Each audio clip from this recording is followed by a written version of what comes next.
my name's Nathan Aline. I'm the media officer at National Debtline. Fuel poverty is a huge issue for a lot of the clients that we deal with. Sometimes it can mean the difference between having a meal or staying warm. It's quite as simple as that. And what we get a lot at National Debtline is people phoning up unsure about how they can manage their debts, and it's such a big problem because fuel poverty is a priority debt for people.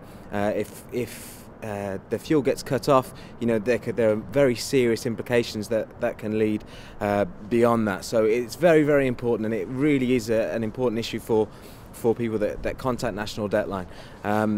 And it's increasing all the time as well. Back in 2003 we were getting just under 3% of our calls pertaining to fuel poverty and fuel debt. Now, and just in the mid part of 2009, it was just under 12%. So it is rising, and it is an issue that's very important, and it's something that really we have to make sure we do something about in order to help as many people out as possible. At National Debtline, we provide free, independent, impartial advice to people struggling with unmanageable debt. Now that can include obviously people who are struggling with fuel poverty. Some of the biggest challenges to do with fuel poverty are very wide-ranging, and we see all manner of issues.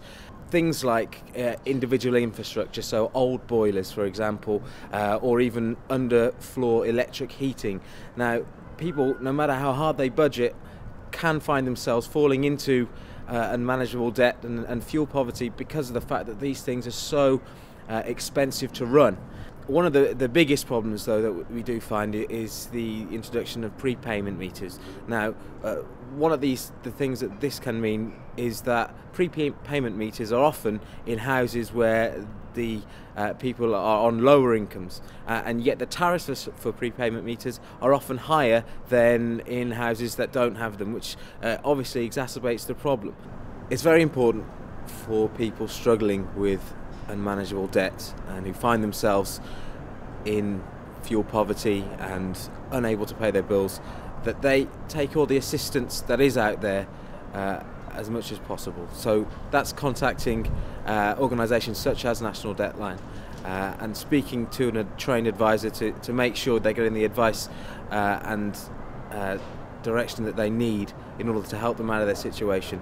Projects like Challenge 100 and other government initiatives and other energy supplier initiatives are really important to help people get out of the problems that they're facing, and can really be of a huge benefit. So really we would urge you to take all help that is out there, because it is out there.